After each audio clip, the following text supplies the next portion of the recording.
여러분 안녕하십니까? 가장 빠른 종합 뉴스큐 시작합니다.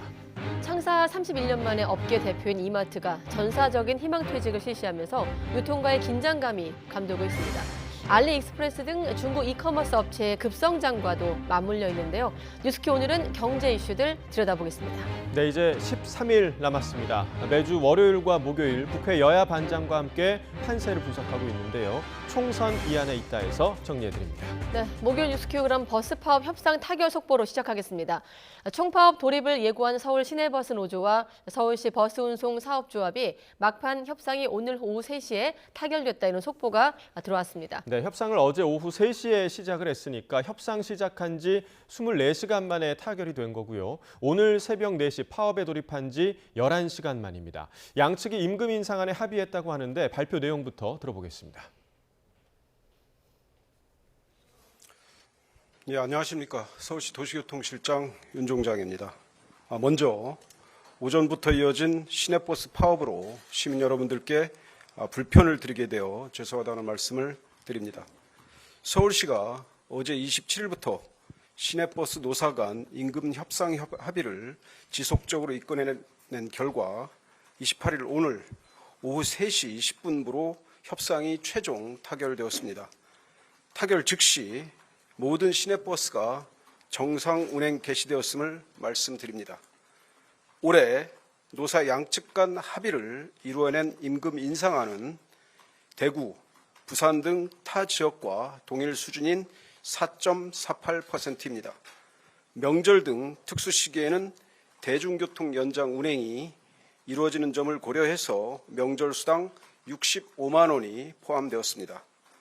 많은 분들께서 타결 소식을 기다렸습니다만 이 자리를 빌어 대중교통 정상 운행을 기다려주신 시민 여러분, 그리고 비상수송대책 준비를 위해 협조해 주신 유관기관과 자치구 관계자 여러분께 감사드립니다.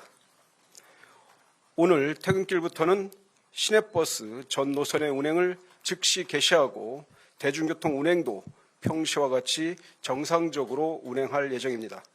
앞으로도 서울시는 안정적이고 지속적인 대중교통 서비스를 제공하고 시민들의 일상 속의 편의를 지원하는 교통정책을 추진하는 데 최선을 다하겠습니다. 감사합니다.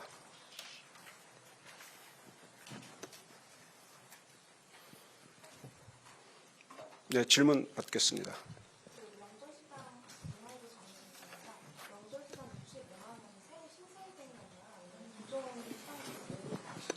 네, 신설된 수당이 되겠습니다. 네, 그렇습니다.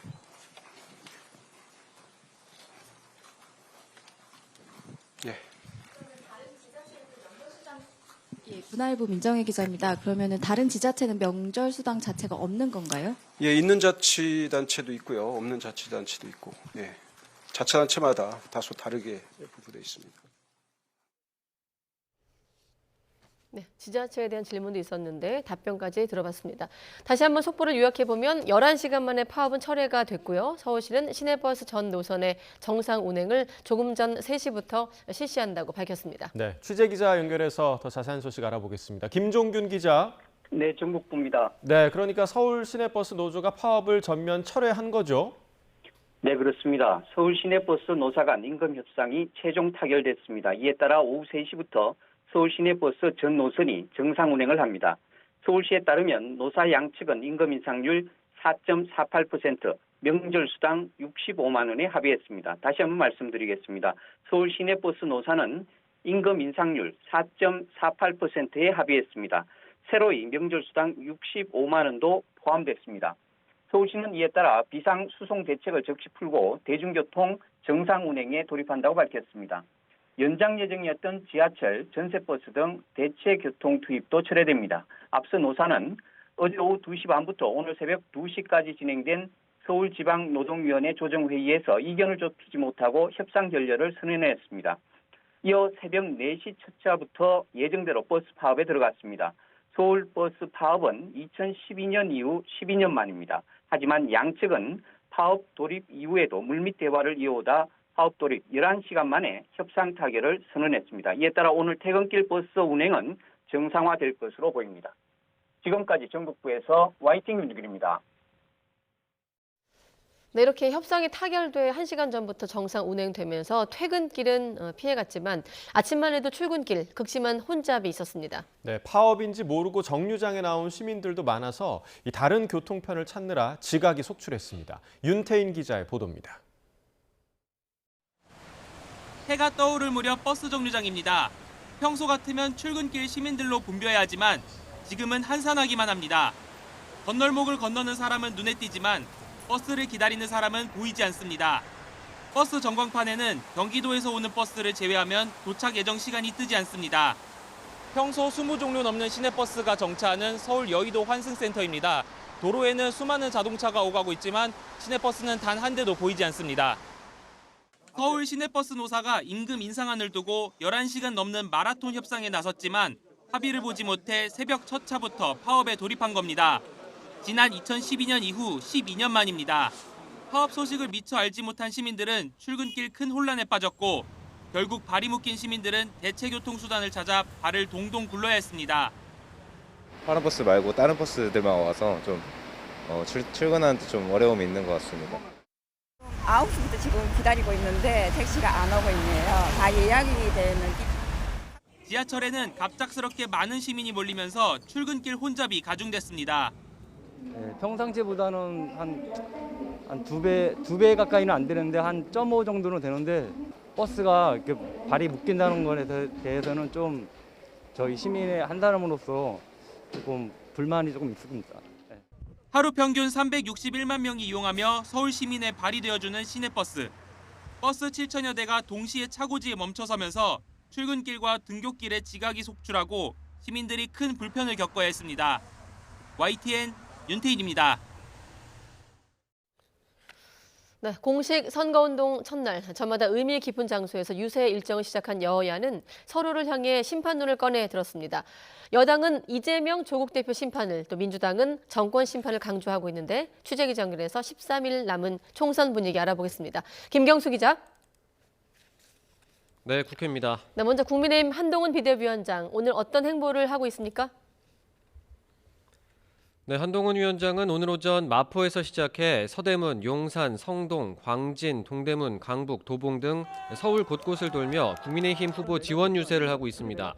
여의도의 구태 정치를 종식하는 상징이 될 거라며 어제 자신이 내건 국회 세종 완전 이전 공약을 거듭 강조했습니다. 단순히 국회 이전이 아니라 서울 전 지역 개발 신호탄이 될 거라며 표심을 자극했는데요. 동대문 지역 지원 유세에서는 고물가 대책의 일환으로 일부 가공식품 등의 부가가치세를 10%에서 5%로 한시적으로 낮춰달라는 요구를 정부에 전달했다고 밝히기도 했습니다. 집권 여당의 실행력으로 차별화를 꾀하겠다는 전략으로 보이는데 한 위원장은 범죄 세력을 심판해야 한다며 민주당 이재명 대표와 조국혁신당 조국 대표를 겨냥하기도 했습니다. 범죄자들이 우리를 지배하면 민생도 없고 정치개혁도 없기 때문입니다. 맞습니다. 범죄자들을 심판하는 것은 민생입니다. 2조 심판은 민생입니다. 앞서 한 위원장은 공식 선거운동 기간이 시작되는 오늘 새벽 0시부터 서울 송파구 가락시장을 찾아 물가 동향을 점검했습니다. 땀 흘려 일하는 생활인들이 더 잘 살길 바라는 의미에서 가락시장을 첫 일정으로 정했다고 언급했는데 이 역시 고물가로 악화된 민심을 의식한 행보로 풀이됩니다. 한 위원장은 오늘 서울 노원에 이어 경기도 남양주와 의정부 지원 유세 일정까지 소화할 계획입니다. 네, 이번에 민주당 서울 용산에서 출정식을 했죠? 네, 민주당은 오늘 오전 서울 용산역 광장에서 선대위 출정식을 열었습니다. 정권 심판론을 부각할 수 있는 상징적 장소로 대통령실이 있는 용산을 선택한 겁니다.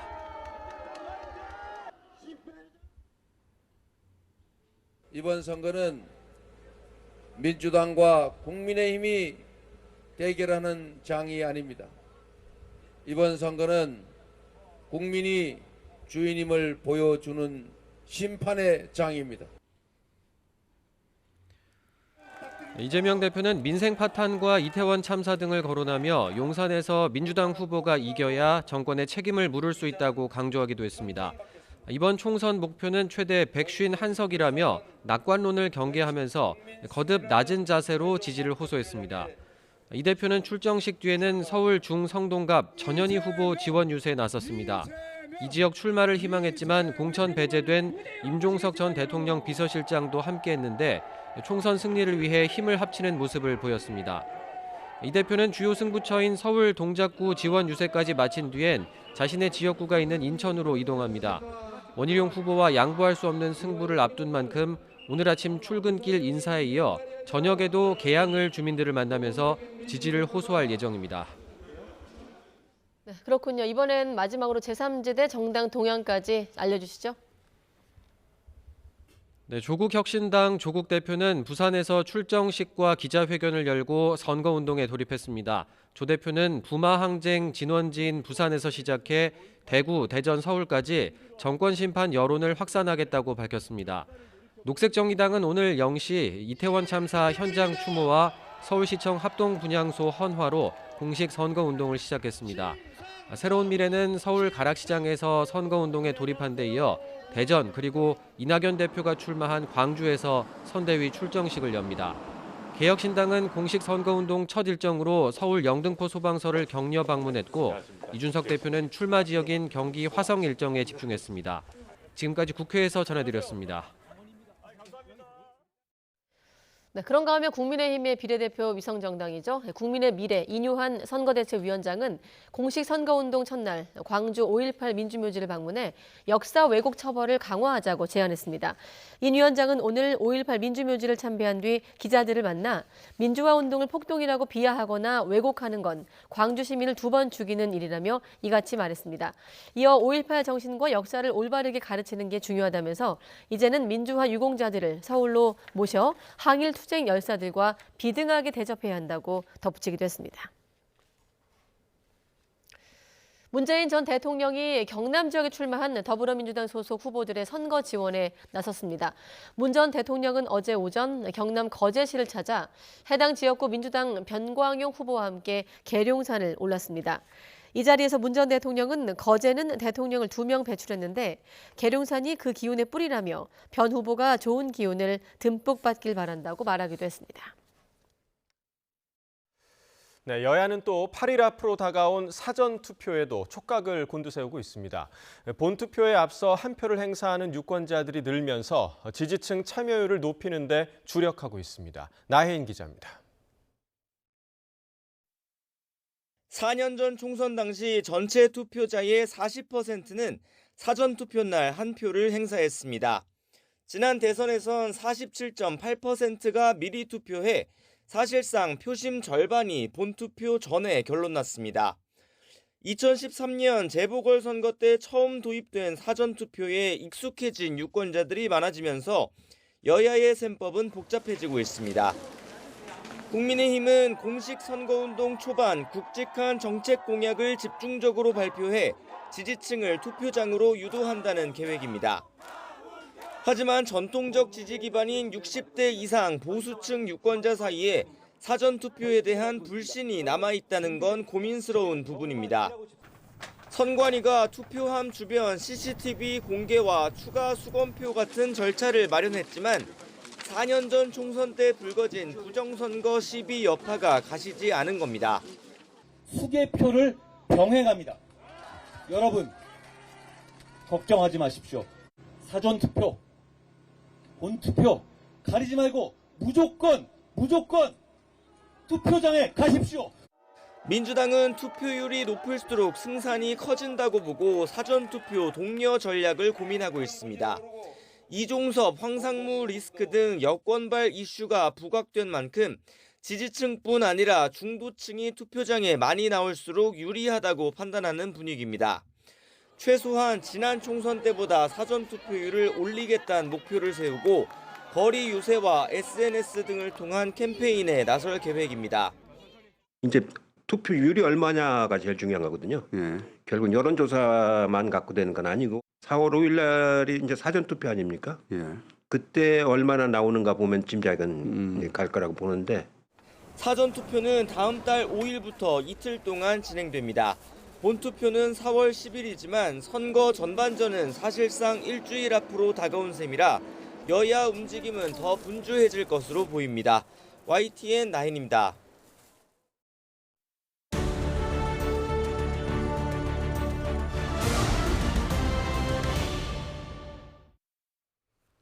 네, 이번 총선 격전지를 돌아보는 순서, 오늘은 광주 광산구 을입니다. 5선의 전남지사, 국무총리, 또 당대표까지 지낸 이낙연 후보와 구청장 2번의 친명 현역 국회의원 민영배 후보가 격돌하는데요. 광주 광산을은 애초 별다른 주목을 받지 못하던 선거구였지만 지금은 전국에서 관심을 받는 곳이 됐습니다. 나현호 기자입니다. 광주 광산구는 주민 평균 연령이 39.5세로 광주에서 가장 젊은 지역입니다.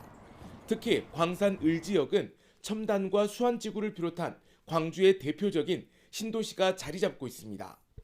워낙 민주당 강세 지역이다 보니 공천이 곧 당선으로 이어져 투표도 하기 전에 김이 새던 선거구였지만 이번엔 좀 다릅니다. 이곳에서 재선에 나서는 민영배 의원에게 새로운 미래 이낙연 대표가 도전장을 내민 겁니다. 민주당 민영배 의원은 광산구청장만 내리 2차례 한 데 이어 국회의원까지 지내 지역구 기반이 탄탄하다는 평가를 받습니다. AI와 미래차를 비롯한 미래 먹거리 확보와 광주 전남 초광역에너지 메가시티 구상 등을 내세우며 자신이 적임자임을 강조하고 있습니다. 그리고 광산을 중심으로 해서 AI 용복합 단지와 미래차 단지가 들어서고 있습니다. 미래 광주의 먹거리, 광산의 먹거리를 확충하는 데 가장 중요한 힘을 쏟을 예정입니다. 새로운 미래 이낙연 대표는 5선 국회의원과 대권주자, 도지사, 여당 대표와 국무총리까지 맡아본 경험을 내세우고 있습니다. 특히 장기화하고 있는 군공항 이전 문제를 비롯한 광주 지역의 해묵은 현안을 해결하는 데 앞장서겠다며 지지를 호소하고 있습니다. 광주 전체로는 군공항 이전이라든가 또는 AI 산업의 발전이 현안입니다. AI 산업은 메타면제 사업으로 채택되는데 제가 총리 시절에 도와드렸던 경험이 있습니다. 두 후보 모두 윤석열 정부의 무능과 실정을 지적하지만 온도차는 확실합니다. 지난 2022년 검수완박 법안 처리 과정에 민주당을 탈당하기까지 했던 민영배 후보는 이른바 검찰 독재를 끝내겠다는 포부입니다. 이를 위해 검찰 수사권과 기소권 완전 분리를 위한 검찰 정상화법을 1호 법안으로 내겠다고 약속했습니다. 지금 윤석열 검찰 독재 정권은 한마디로 일방통행입니다. 여야 협치도 없고 민생에 대한 고민도 부족합니다. 따라서 22대 국회가 되면 가장 먼저 정치를 정상화해야 합니다. 이낙연 후보도 윤석열 정권의 무능과 타락이 우리나라를 한없이 추락시키고 있다며 정권 교체를 이뤄내는 대안이 되겠다고 밝혔습니다. 더불어민주당의 법적 도덕적 문제로 현 정권을 제대로 심판하지 못하고 있다며 거대 양당에 나라의 운명을 맡기면 안 된다고 주장합니다. 특히 양당이 국민들의 신뢰를 얻지 못하는 가장 큰 요인인 도덕적, 법적 흠결, 그것이 없는 세력으로 당당하게 검찰 독재 정권과 맞설 수 있는 그런 대안 세력이 되도록 하겠습니다. 이낙연 새로운 미래 대표가 최종 출마지로 선택하면서 관심이 부쩍 높아진 광주 광산을 국민의힘 안태욱 후보와 녹색정의당 김용재 후보, 진보당 전주현 후보까지 가세하면서 투표 전까지 각축전을 예고하고 있습니다. YTN 나연호입니다.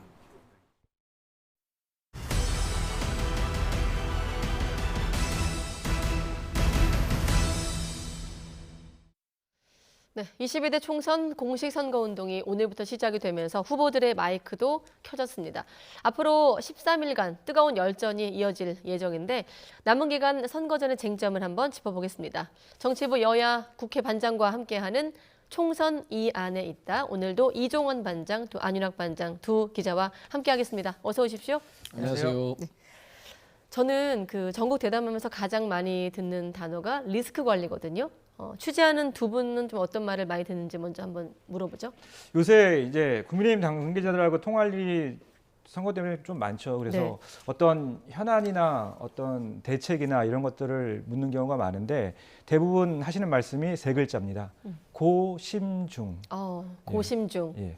대충 뭐 어떤 맥락이신지는 이해하실 것 같은데 이 당내 요즘 분위기가 아무래도 좀 살얼음판이죠. 그러니까는 득점을 하는 것도 중요한데 실점을 하면 큰일이잖아요. 특히 이제 헛발질이 나온다거나 자책골을 넣는다거나 이런 좀 경기력이 내려진 상태인데 얼마 전에는 이제 한동훈 위원장이 선대위 회의에서 이재명 대표를 좀 반면 교사 삼아서 입조심을 하자 이렇게 당부하기도 했는데 네. 그랬던 한동훈 위원장이 오늘 이 서울 유세 도중에 이제 한 발언을 놓고 지금 야권에서 공격을 받고 있거든요. 네. 그래서 평소에는 이제 기자들이랑 20분 동안 질의응답을 하더라도 거의 말실수가 이제 없는 분이잖아요. 그랬던 분이었는데 오늘은 좀 이제 과격한 발언이 나왔는데 이제 뭐 제가 그대로 읽어드리긴 좀 그렇고 네. 정치를 이제 모같이 한다 그렇게 발언을 했다가 이제 다음 유세장부터는 좀 표현을 수정했다고 하더라고요. 저희 후배들이 지금 현장에 있는데요. 네. 근데 아무래도 좀 요즘에 최근에 이 조급함이 좀 이런 과욕을 부르지 않았나 그렇게 분석이 됩니다. 네, 조급함이 부른 과욕이다. 아마 신촌 유세 현장에서 한 그 발언을 말씀하는 예. 것 같아요. 네. 야당은 어떻습니까? 네, 민주당은 아무래도 리스크 관리의 시기는 조금 지난 것 같고 저희는 반대로 당 관계자들이 취재 기자들로부터 가장 많이 듣는 말을 네. 조금 이렇게 취재를 해봤는데 요즘에는 기자들이 당 관계자들 전화해서 다짜고짜 그냥 그래서 대체 몇 석이야? 네. 얼마나 이겨? 뭐 그런 말들을 사실 그냥 제일 궁금한 질문이 가장 네. 현재 판세에 대해서 궁금하니까 그렇게 묻는 기자들도 많고 네. 저 또한 그랬고 그런데 이제 의원들이나 당직자들은 내부 여론조사나 판세 분석 자료를 외부로 유출하면 안 되겠죠. 안 네. 되고 자칫 또 오만해 보일 수도 있고 지금 또 선거판이 또 언제 어디서 실수가 나면 바로 이렇게 선거판이 뒤집힐 수 있으니까 말조심을 하는 분위기고 그래서 그 당 관계자들이 좀 난감할 때가 좀 많다고 합니다. 뭐라고 설명을 해야 될지. 그래서 뭐 각자 말이 엇갈리는데 근데 사실 당 내부 여론조사와 관련해서는 제가 오늘 좀 구체적인 수치를 좀 듣긴 했어요. 가장 좋은 여론조사가 얼마 정도까지 나왔는지. 근데 또 취재원과의 신의가 있으니까 제가 네. 차마 말씀을 못 드리고 다만 민주당 자체 판세로 종합을 해보면 현 시점에서 단독 과반은 충분히 가능하다. 이런 정도까지는 네. 어떤 얘기를 좀 할 수 있을 것 같습니다. 저와의 신의를 좀 내세워서 물어보고 싶지만 취재원을 보호하는 차원에서 네, 방송 끝나고 자제하겠습니다. 말씀드리겠습니다. 네. 자, 오늘 두 기자가 준비한 키워드는 무엇일까요? 한번 함께 보시겠습니다.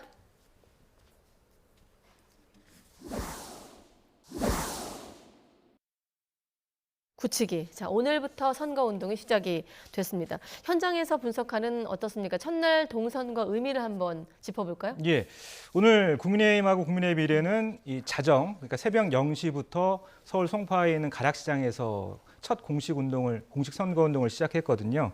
일단은 자정부터 시작했다는 점에 좀 방점을 찍고 싶어요. 왜냐하면 민주당은 자정에 일정이 없었고 오늘 아침부터 이제 이재명 대표가 지역구에서 이 출근 인사를 시작했거든요. 그래서 뭐 어떤 분은 이런 표현도 하시더라고요. 토끼와 거북이의 경주가 떠오른다. 누가 이럴지는 꼬린 지점을 봐야 알겠지만 일단 그만큼 현재 여당 내에서는 좀 위기감이 야당보다는 좀 크다는 것 같고요. 네. 그래서 왜 장소가 그러면 가락시장이냐. 그래서 아무래도 최근에 대통령의 그 대파 발언이 논란이 됐기 때문에 그 관련된 민심 달래기냐 물었더니 또 핵심 관계자가 이제 비공식으로 해주는 말은 꼭 그렇지는 않다고 해요. 왜냐하면 지금 여권 분위기가 이 대파 논란 자체가 계속해서 지금 긁어부스럼이 되고 있잖아요. 뭐 최근에 이수정 교수 문제도 있었고요.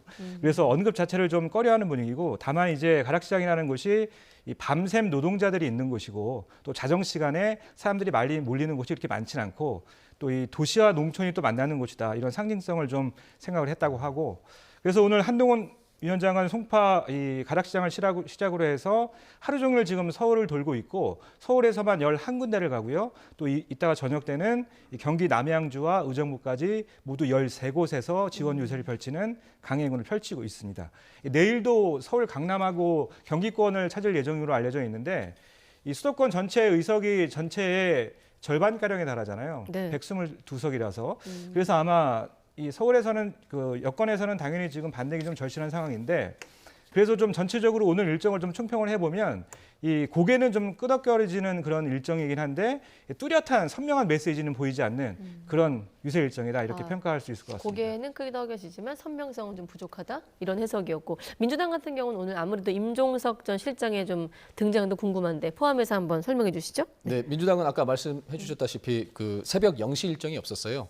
그건 뭐 출입기자 배려 차원이라고 해서 저희가 또 개인적으로 감사하다 그러고 말씀을 드렸는데 본격적으로 오늘 저 이재명 대표 일정을 보시면 그 첫 일정은 일단 자신의 지역구에서 시작을 했습니다. 이거 두고 일부 에서 여론조사에서 원희룡 전 장관과 그 오차범인의 박빙이 나온 거 요거 감안한 일정이 아니냐 그런 해석도 나왔는데 이 대표 측은 이게 과도한 해석이다. 이게 첫 일정인데 일단 지역구 주민들에게 가장 먼저 인사드리는 게 지역구 국회의원으로서 당연한 의무다.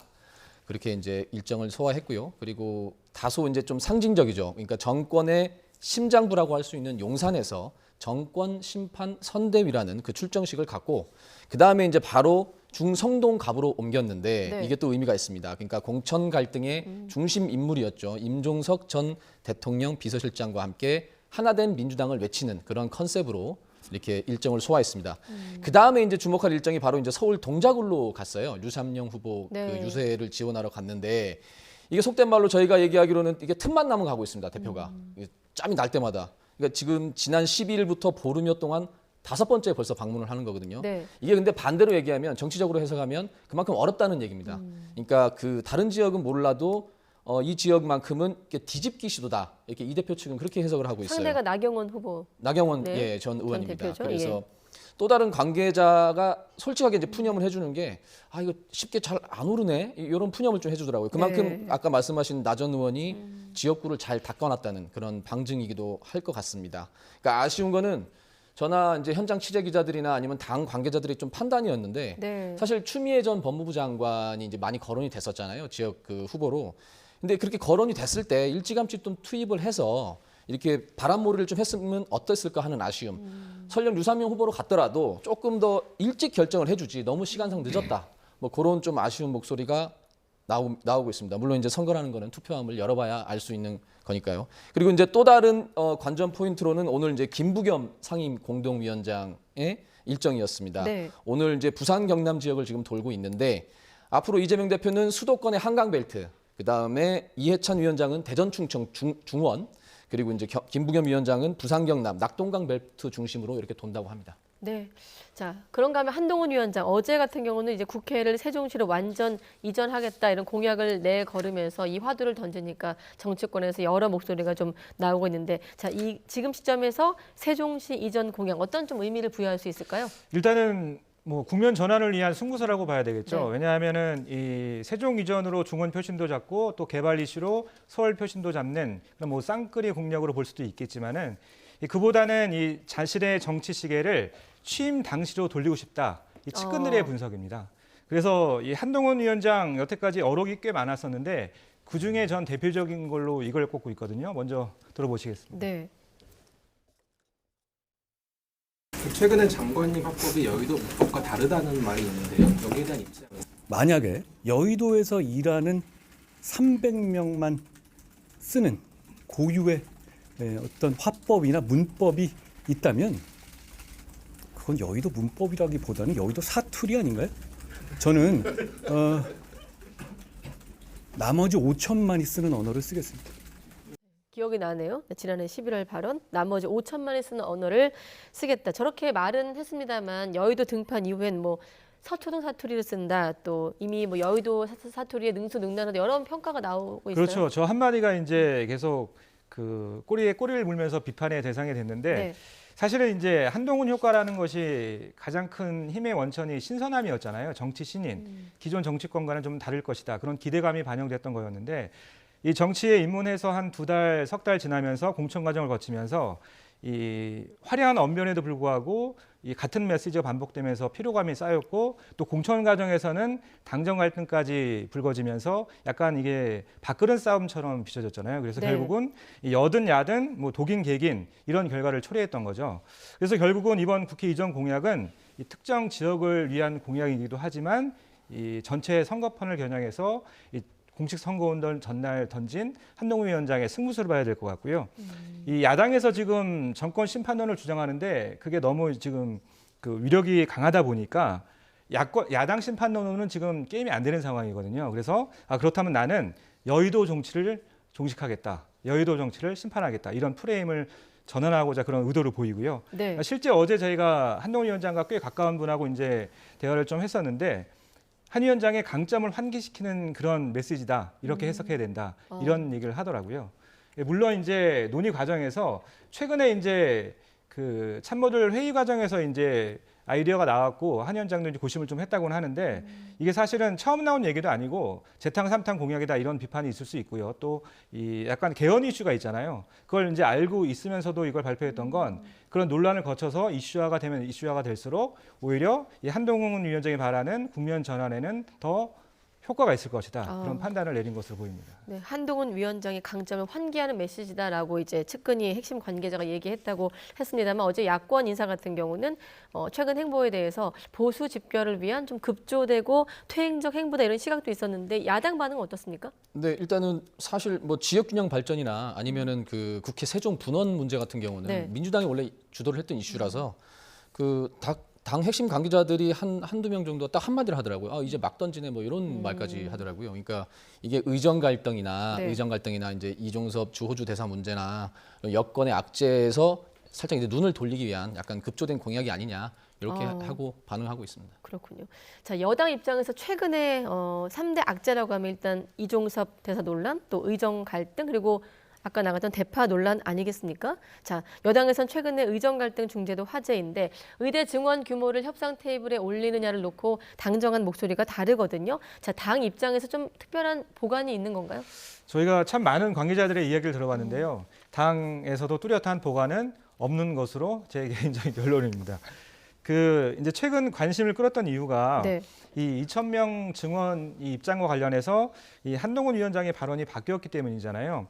한동훈 위원장이 이제 의료계와 대화를 나눈 시점이 지난 일요일, 그러니까 24일이었는데 25일 날 이제 기자들이 질문을 했었어요. 이 발언 변화를 좀 보시면 되는데 2,000명 선에서 후퇴할 수 있는 거냐 이렇게 물어봤더니 자신이 이제 방향을 제시하는 건 혼란을 가중시킨다 그래서 말을 피했는데 바로 다음 날 이제 입장을 바꿨거든요. 그래서 이런 대통령실하고 어떤 약속 대련인가? 어떤 조율이 있었나? 이런 관측이 나왔던 거죠. 근데 저희가 취재한 바로는 그렇지는 않고요. 물론 이제 대통령실 안에서도 이 2,000명을 고집할 필요는 없다 이런 소수의 의견이 있다고 해요. 근데 아직까지는 이 공식적인 입장은 변하지 않고 있는 상황이기 때문에 제가 볼 때는 한동훈 위원장이 지금 참전한 시점이 좀 늦었던 것 같아요. 이 당정 갈등 이전이라면 용산에서 받아주는 모양새가 가능했는데 지금 당정 갈등 2라운드 이후에 좀 관계가 좀 묘한 상황이잖아요. 그런 상황에서 이 당의 입장을 수용하면서까지 이 기존 원칙을 철회하기에는 대통령실에서 좀 부담이 되는 대목이고요. 이 기존 입장 철회가 이제 아무래도 실제 이제 저희가 취재를 해봐도 아직까지 그런 기류는 좀 없는 것으로 이렇게 파악이 되고 있습니다. 그래서 결국에는 의정 갈등 문제에 있어서 한동훈 위원장의 역할이라는 게 그냥 중재자의 역할로서 협상 테이블을 마련하는 정도, 더 깊숙이 들어가기는 좀 어렵지 않을까 그렇게 예상이 됩니다. 알겠습니다. 해결사 이미지를 좀 기대했지만 일단 시점이 좀 늦었다 이렇게 좀 들리고 자, 아무튼 이렇게 여권은 정책 이슈로 돌파하고 좀 마련의 안간힘을 쓰고 있는데 야권은 어떻습니까? 일단 대체적으로는 좀 대표를 포함해서 설화? 막말 어떤 그런 논란을 좀 신경 많이 쓰는 것 같아요. 네, 뭐 최근에 이 대표가 셰셰, 뭐 그다음에 강원 서도, 그다음에 의붓아버지 뭐 비하 발언까지 해서 이제 정권 심판론을 언급하면서 그 과정에서 이제 다소 논란이 될 만한 발언이 있었는데 이게 참모진들도 이 대표에게 계속 워닝을 주고 있다고 해요. 그러니까 경고음을 이렇게 울리는 것으로 알고 있고 이 대표도 이제 본인 말실수가 어떤 내용인지도 알고 있고 그래서 이제 사과가 필요하다고 판단될 때는 재빨리 이제 사과를 하고 있습니다. 근데 사실 현장 분위기를 볼 때 이 대표가 뭔가 이렇게 논란이 될 만한 발언이 나오면 분위기가 여권에서 약간 화색이 돌면서 몇 시간도 안 돼서 이제 바로바로 논평을 내고 있거든요. 그런데 그런 모습에서 이제 이게 선거 변수가 아니냐 뭐 이런 얘기도 나오는 것 같습니다. 이제 다만 제가 지난 월요일에도 이제 말씀을 드렸는데 이게 뭐 선거판을 흔들고 이슈가 계속 이어질 만큼 이제 큰 파급력이 있는 건 아닌 것 같아요. 현장 분위기가. 그리고 이 대표 최측근하고 이제 통화를 해보니까 앞으로는 설화가 조금 잦아들지 않겠나 이런 전망을 하더라고요. 그래서 왜 그랬더니 앞서 발언들은 정권 심판론을 언급하면서 약간 톤이 높아지는 그런 과정이었고 오늘부터 이제 공식 선거운동이 시작된 만큼 오늘부터는 이제 심판론에서 약간 희망론으로 이제 무게 중심으로 옮긴다고 합니다. 그러니까 선거에서 심판을 하면 이러이러한 희망이 있다. 이런 약간 긍정적인 메시지로 이제 지속적으로 강조할 예정이다. 그래서 실수가 좀 잦아들 것이다.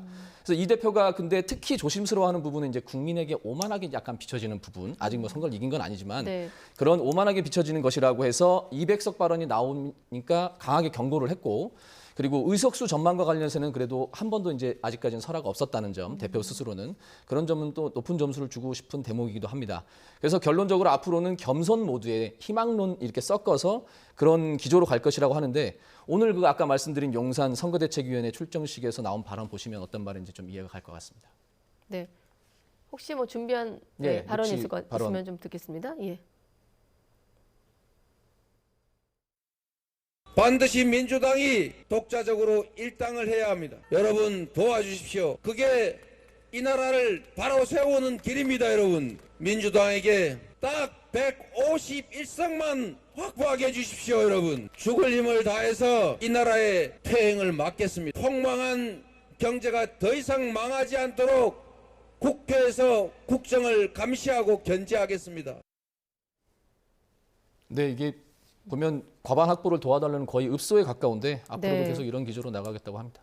네, 여당 같은 경우도 대파 발언 이후 뭐 TK 후보들마저도 좀 조마조마하다 이런 반응이었는데 야당 같은 경우도 자 이런 지도부나 어떤 대통령의 설화 논란이 두려운 건 표심이 흔들리기 때문 아니겠습니까? 자, 이 대표의 강성 발언이 어떻습니까? 중도층 표심 공략에 좀 도움이 되지 않는다 이런 해석도 있던데 안 기자는 어떻게 봅니까? 네, 그렇게 해서 뭐 일부 지역에서는 이 대표 오지 말라, 오는 게 달갑지 않다 뭐 이런 보도도 나오기도 했는데 지금 시점에서도 예, 지금 시점에서 이제 그런 보도가 일부 나오기도 했는데 근데 일부 보수 성향이 이제 우세한 지역에서 이제 그런 반응도 있다는 것으로 듣긴 했습니다. 이제 구체적으로 거론하면 안 될 것 같고, 근데 이게 반대로 생각하면 여권에서 이제 일부 후보들이 저기 그 윤석열 대통령 대신에 한동훈 위원장의 이제 한동훈 위원장과 찍은 사진을 이게 내건 것과 마찬가지로 보면 될 것 같아요. 뭐냐면 일종의 각 지역구별 선거 전략이다 이렇게 좀 판단하시면 될 것 같습니다.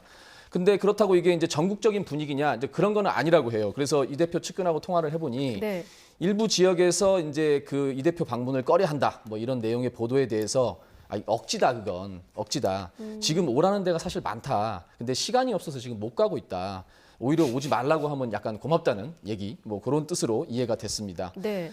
그 유세 후보 일정과 관련해서 제가 이제 총선 이 안에 있다 그 첫 시간에도 말씀드렸는데 지금은 이제 3톱 체제의 역할이 이재명 대표는 결집, 이해찬 저 위원장은 통합, 그다음에 김부겸 위원장은 중도 이렇게 각각의 역할이 있거든요. 네. 그래서 중도층 표심이 좀 떨어지는 지역에는 김부겸 전 총리를 오라고 이제 간절하게 좀 이렇게 요청을 하고 있고 실제로 그리고 지지층 기존 기재층이 좀 결집이 덜 됐다 하는 지역에서는 이 대표를 이제 원하는 것이고 이런 선거 전략에 따라서 그런 원하는 그 인물이 다른 거죠. 그래서 앞서 말씀드렸다시피 이제 이재명 대표는 또 수도권 한강벨트, 그다음에 김부겸 총리는 낙동강벨트 중심으로 이렇게 돌기로 한 것도 같은 맥락으로 보시면 될 것 같습니다. 네, 흐름이 일단 유리하다 보니 나오는 해석이겠습니다. 민주당 같은 경우는 이렇게 3톱 체제인 게 좀 유리하고 반대로 또 한동훈 위원장 같은 경우는 원톱 체제의 한계가 좀 지적이 되고 있는데 자, 시간 관계상 이 타이밍에 인유한 선대위원장의 보폭이 커지는 것, 그다음에 유승민 전 의원의 역할론도 얘기 나오고 있거든요. 좀 어떤 변수가 될까요? 그 사실 국민의힘과 국민의미래 제가 양측 관계자들한테 다 물어봤더니 한동훈 위원장과 인유한 위원장의 어떤 그런 역할 분담 논의는 없었다고 하더라고요. 그래서 의도적인 투트랙 전략 이런 건 아닌 것 같고요. 다만 이제 인유한 위원장이 합류한 이후에 한동훈 위원장은 주로 이제 정책과 민심에 방점을 짓고 있고 인유한 위원장은 일성부터 이제 이른바 2조 심판 이재명 대표와 조국 대표를 싸잡아 비판하는 이런 메시지를 내고 있거든요. 근데 다만 아무래도 이제 국민의 미래가 이 비례대표 정당이기 때문에 카운터파트가 이 조국 혁신당이 되잖아요. 그래서 그런 메시지가 아무래도 집중될 거다. 이렇게 당에서도 전망이 나오던데 근데 좀 아슬아슬하다는 그 당내 반응도 있어요. 그래서 어제 나왔던 그 발언들을 저희가 좀 정리해 봤는데 뭐 이런 얘기를 하셨거든요. 네. 대통령이 때때로 어려운 결정을 하고 쓴 약을 먹여도 국가를 위한 것이다.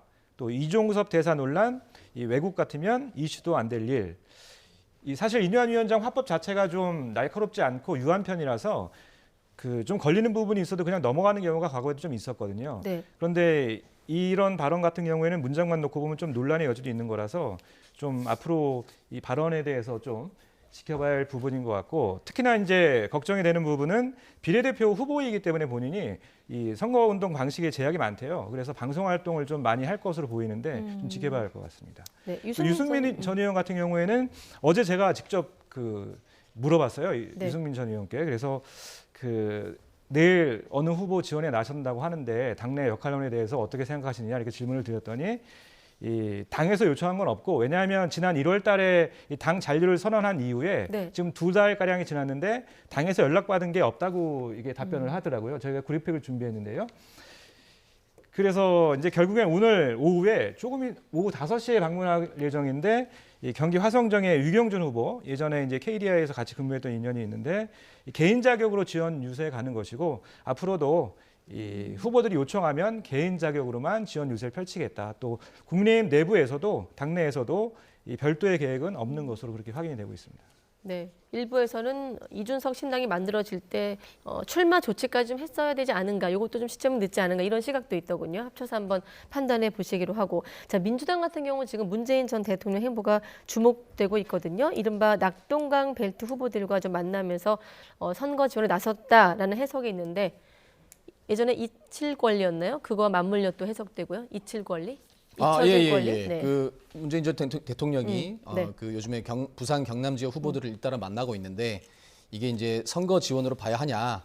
사실 오늘 아침에 이제 그 문재인 전 대통령 최측근과 오랜만에 통화를 좀 했어요. 네. 네, 그렇게 해서 물었더니 그건 아니다. 선거 지원이라고 하면 사실 마이크 잡고 후보 지원 유세에 가가지고 후보 지지를 호소하는 건데 사실 전직 대통령이라는 게 정치적 입지도 있기 때문에 그렇게는 할 수가 없다 우리가. 그러니까 선거 지원이라는 표현은 본인들이 보기에는 좀 부적절한 것 같고 다만 이제 후보 선거사무소를 방문하고 또 찾아오는 경우도 있고 네. 또 같이 산행을 가는 경우도 있고 또 이런 종교시설에서 만나는 경우도 있고 근데 후보들이 실제 요청이 좀 많다고 해요.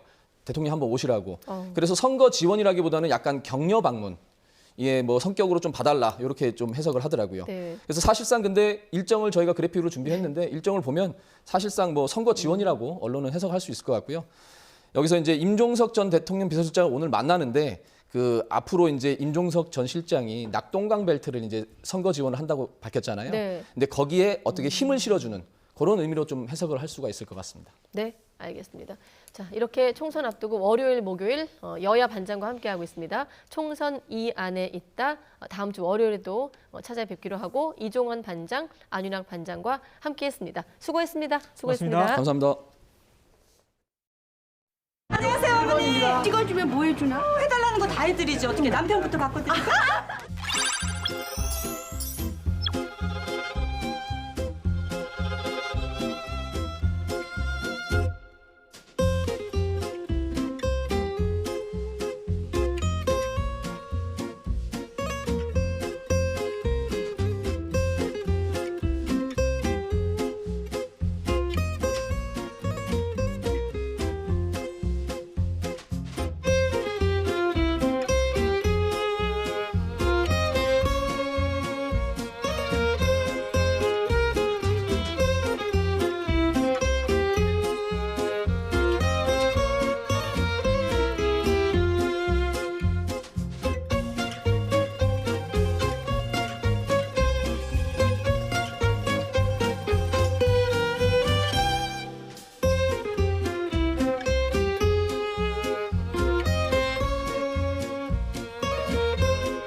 네, 더불어민주당이 이동관 전 방송통신위원장과 검사 2명의 탄핵안을 철회했다가 재발의한 건 적법했다는 헌법재판소의 판단이 나왔습니다. 헌재는 오늘 국민의힘이 김진표 국회의장을 상대로 낸 권한쟁의 심판 사건에서 재판관 전원 일치 의견으로 각하 결정했습니다. 헌재는 탄핵소추안이 본회의에 보고됐을 뿐 안건으로 상정돼 의제가 되지 않은 만큼 발의한 의원은 동의 없이 철회할 수 있다며 청구인들에게는 심의 표결할 권한 자체가 발생하지 않는다고 설명했습니다. 앞서 민주당은 지난해 11월 이동관 전 위원장과 손준성, 이정섭 검사의 탄핵안을 본회의에 보고했다가 하루 만에 철회했습니다. 경북 성주군 등의 주한미군의 고고도 미사일 방어 체계 사드 배치를 승인한 건 헌법에 어긋나지 않는다는 헌재의 판단이 나왔습니다. 헌재는 오늘 사드 배치 승인 결정이 헌법에 위배된다며 경북 성주군 인근 주민과 원불교도 등이 청구한 헌법소원 심판 사건에서 재판관 전원 일치 의견으로 각하 결정했습니다. 헌재는 사드 배치 승인으로 주민들의 생존권이나 건강권, 환경권을 침해할 가능성이 인정되지 않고 따라서 심판 청구도 허용되지 않는다고 밝혔습니다.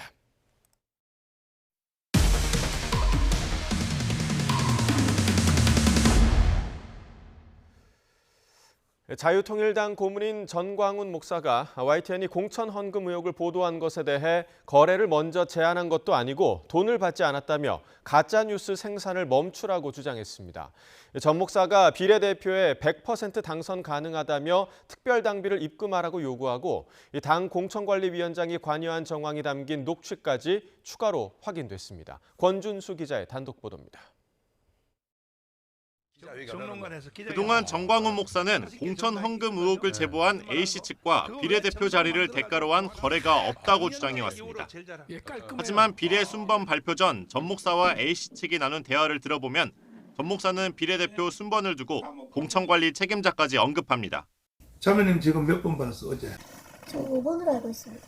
그 김학성 교수님한테 잘 얘기했는가 보다. 김학성 교수는 현재 자유통일당의 공천관리위원장으로 이번 총선에서 자유통일당의 비례대표 4번을 받은 인물입니다.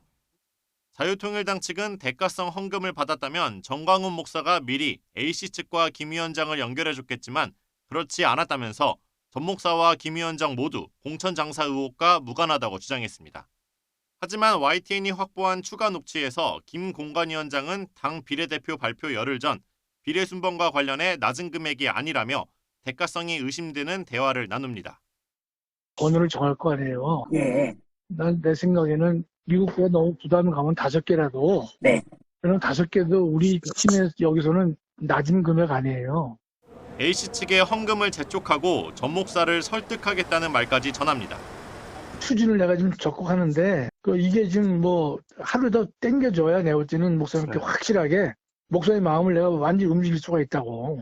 김 위원장을 통해 비례대표 5번을 약속받았다고 하자 전 목사 역시 이후 대화에서 100% 당선을 장담한다고 강조하기도 합니다. 5번까지는 100%대예요. 왜 되냐면은 국회 정론관에서 석동 변호사가 1번이야 1번 남자 1번 해서 내일 기자회견 한다고. 대박 났어요. 공직선거법과 정치자금법에선 특별당비를 명목으로 한 공천자금의 수수행위뿐만 아니라 지시하거나 알선한 행위도 모두 위법으로 봅니다. 돈을 받지 않았다 하더라도 어떤 공천 헌금 명목의 돈을 알선하거나 권유하거나 이런 행위들에 대해서도 당연히 처벌되게 돼 있고요. 만약에 실제로 금원을 수수했다고 하면은 그동안의 판례의 태도에 비추어 볼 때 실형을 피하기 어려운 상황입니다. 이처럼 자유통일당 공천거래 의혹이 커지자 야당과 시민단체에서도 철저한 수사를 촉구하고 나섰습니다. 윤석열 조건에 촉구합니다. 많은 국민이 지켜보고 있습니다. 망언을 일삼는 전광훈 목사와 윤석열 대통령이 유착 관계가 아니라면, 그리고 전광훈 목사가 얘기하는 윤석열 대통령과의 관계가 사실이 아니라면 전광훈 목사를 철저하게 수사해 엄중히 처벌하기를 바랍니다. A씨 측은 조만간 자유통일당과 전 목사 등을 상대로 경찰에 선거법 위반과 사기 혐의 등으로 고소할 예정입니다. YTN 권준수입니다. 한동훈 국민의힘 비상대책위원장이 법무부 장관 재직 당시 한 위원장의 자택 현관 앞에 흉기 등을 두고 간 혐의로 구속 기소된 남성이 1심에서 실형을 선고받았습니다. 재판부는 40대 홍모 씨가 정신질환 때문에 심신미약 상태에 있었던 것으로 보이긴 하지만 징역형 집행유예 기간 다시 범죄를 저질렀고 국가 고위공무원을 상대로 흉기를 이용한 범죄를 저지른 점 등을 고려했다고 설명했습니다. 홍 씨는 선고 직후 자신을 무조건 환자로 몰아세우지 말라며 소란을 피우다가 법정 직원들에게 제지당하기도 했습니다. 전 부인을 살해하고 그 남자친구에게도 흉기를 휘두른 40대가 경찰에 붙잡혔습니다. 40대 A씨는 오늘 오전 10시쯤 전주시 효자동 한 가게에서 흉기로 전 부인을 살해하고 전 부인의 남자친구를 다치게 한 혐의를 받습니다. 범행 1시간여 만에 붙잡힌 A씨는 검거 과정에서 자해해 의식을 잃고 병원으로 옮겨졌습니다. 울산경찰청은 대기업 계열사 취업을 미끼로 지인들에게 수억 원을 받아챙긴 혐의로 30대 A씨를 구속했습니다. A씨는 지난해 3월부터 올해 1월까지 자신이 일하는 울산의 한 대기업 계열사에 취직시켜 줄 것처럼 속여 58명에게 6억 원을 받아 챙긴 혐의를 받습니다. 경찰 조사 결과 A씨는 인사 담당자나 임원과 친분이 있다며 계약직으로 취직해 3개월 정도 지나면 정규직이 될 수 있다고 속인 것으로 드러났습니다. 네, 의대 교수 측과 여당의 만남으로 대화 움직임이 보이는 듯했던 의정 간의 만남 논의가 며칠째 답보 상태입니다. 정부는 전공의에 대한 행정처분을 유예하고 근무 시간 단축 등 당근책을 제시하고 있지만 의료계는 오히려 전선을 확대하는 분위기입니다. 김혜은 기자가 취재했습니다. 의대 증원 2,000명 백지화를 놓고 힘겨루기가 계속되면서 대화를 위한 마중물은 보이지 않습니다. 당정이 전공의에 대한 유연한 처분을 논의하면서 면허 정지 처분은 유예됐지만 언제든 되살아날 가능성은 있습니다. 누구라도 위법한 행동을 했을 때는 그에 상응하는 책임을 지는 것이 자유민주주의 국가의 기본 원리입니다. 이런 가운데 의대 졸업 뒤 올해 인턴 과정을 밟으려던 젊은 의사의 임용 등록 시한은 며칠 앞으로 다가왔습니다. 다음 달 2일까지 등록을 하지 않으면 오는 9월이나 내년 3월에 수련해야 합니다. 정부는 전공의 처우 개선을 위한 당근책을 제시하며 복귀를 호소했습니다. 전공의 수련 시간을 주 80시간, 연속 근무는 36시간 범위 안에서 정하도록 한 법이 2년 뒤 시행되는데 5월부터 시범 사업에 나서기로 했습니다. 이번 달부터 소아과 전공의에게로 확대된 100만 원 수련 보조 수당도 다른 필수 과목으로도 넓히기로 했습니다. 80시간의 노동 시간이 아니라 이 80시간의 출연 시간이 적정한 건지 이런 부분에 대해서는 같이 계속 논의를 해 가도록 하겠습니다. 하지만 사태가 장기화하면서 이런 대책으로 전공의들을 협상 테이블에 끌어내기는 어려워지고 있습니다. 더군다나 대한의사협회는 총선 캠페인으로 전선을 확대하는 모양새입니다. 의협을 새로 이끌게 된 이면택 회장 당선자는 이번 총선에서 여당 괴멸 수준의 타격을 줄 선거 캠페인을 진행할 거라며 의협 손으로 20석에서 30석의 당락이 결정될 거라고 주장했습니다. 이번 주말 의협 비대위가 신임 회장을 중심으로 전열을 정비하고 본격적인 행동에 나설 경우 의정 간 대화의 장은 더욱 열리기 어려워질 것으로 보입니다. YTN 김혜은입니다. 네, 앞으로 사교육 업계에서 영리 행위를 한 사람들은 수능 출제위원으로 활동할 수 없도록 상시 감시 체계가 구축이 됩니다. 또 6월 모의고사부터 이의 제기 대상의 사교육 유사성도 포함됩니다. 김연아 기자가 보도합니다. 재작년 치러진 수능 영어엔 이른바 일타 강사가 만든 문제와 똑같은 지문이 출제됐습니다. 뒤이은 사교육 카르텔 조사에선 교사와 학원 강사, 수능 출제위원들까지 문제 장사에 무더기 연루된 사실도 드러났습니다. 교원, 학원 관계자 등 56명을 청탁금지법 위반, 업무 방해, 배임수 증제 등의 혐의로 경찰에 수사를 요청하였습니다. 교육부는 사교육 카르텔 근절을 위해 우선 수능 출제위원 선발 검증부터 강화하기로 했습니다. 강화된 검증을 통과한 출제진을 5배수 무작위 선발하고 출제 참여 시 소득 증빙 서류를 받아 사교육에서 돈을 받은 이력이 있는지 검증합니다. 평가원에는 출제위원 관리기관을 신설해 사교육 영리 행위 여부를 상시 점검합니다.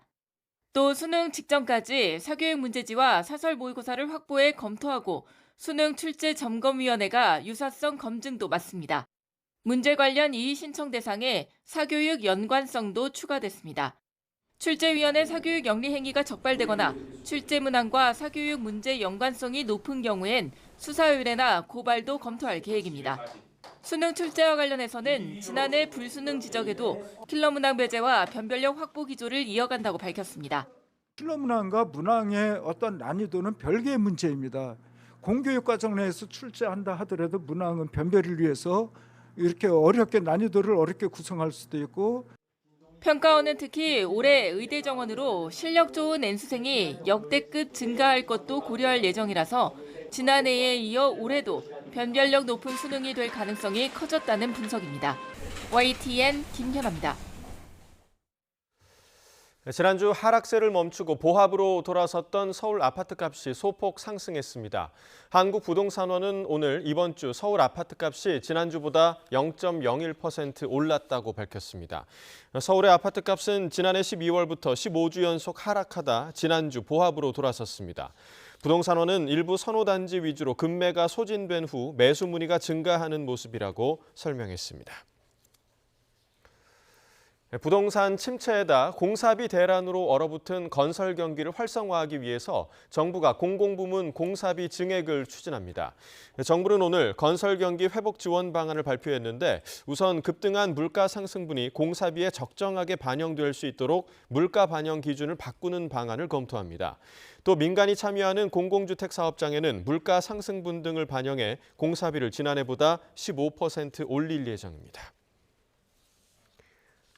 치킨과 커피, 편의점 등 국민 생활과 밀접한 프랜차이즈 가맹 분야에 대해 공정거래위원회가 집중 조사에 나섭니다. 공정위는 여러 건 신고가 접수된 가맹 분야 불공정 행위 가운데 국민 생활과 밀접한 분야 32건을 신속 조사 대상으로 선정하고 다음 달부터 현장 조사에 착수합니다. 공정위는 가맹 희망자에 대한 허위 과장 정보 제공과 지나친 필수 품목 지정 등을 집중 조사해 7월까지 안건 상정 등 필요한 조치를 마무리할 계획입니다. 네, 오늘은 전국에 황사가 섞인 흙비가 내리고 내일은 짙은 황사가 나타날 것으로 보입니다. 올 봄에는 불청객 황사가 평년보다 자주 찾아올 거란 전망도 나왔는데요. 취재기자 연결해서 자세한 내용 알아봅니다. 김민경 기자. 네, 김민경입니다. 네, 오늘도 비에 황사가 섞인 흙비가 내렸다고요? 네, 그렇습니다. 현재 수도권과 강원 북부를 제외한 전국 대부분 지역에 비가 내리고 있습니다. 이 비에 황사가 섞여 있을 가능성이 큽니다. 어제 내몽골고원에서 발원한 황사가 북서풍을 타고 우리나라로 유입되고 있기 때문입니다. 이 황사에 중국 내 오염물질이 섞여 있을 가능성이 큰 만큼 외출하실 때는 우산을 준비해 비를 직접 맞지 않는 게 좋겠습니다. 특히 황사비가 내일 오전까지 곳곳에 산발적으로 이어지는 데다 오늘 밤부터는 다량의 황사가 유입되며 농도 자체가 크게 치솟을 걸로 보입니다. 국립환경과학원은 밤부터 내일 사이에는 미세먼지 농도가 매우 나쁨 수준까지 치솟을 가능성이 있다고 밝혔습니다. 내일은 일부 지역에 미세먼지 특보가 내려질 걸로 보이는 만큼 호흡기 질환자와 노약자는 각별한 주의가 필요합니다. 네, 봄의 시작부터 황사가 자주 나타나고 있는데 특별한 이유가 있을까요?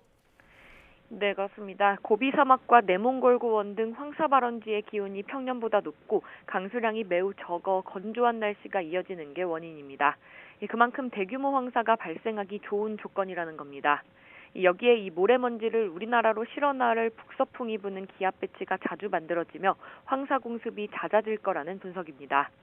봄철 전국 평균 황사일수는 5.4일 정도입니다. 그런데 올 봄에는 이보다 황사일수가 더 많아질 거란 전망이 나왔습니다.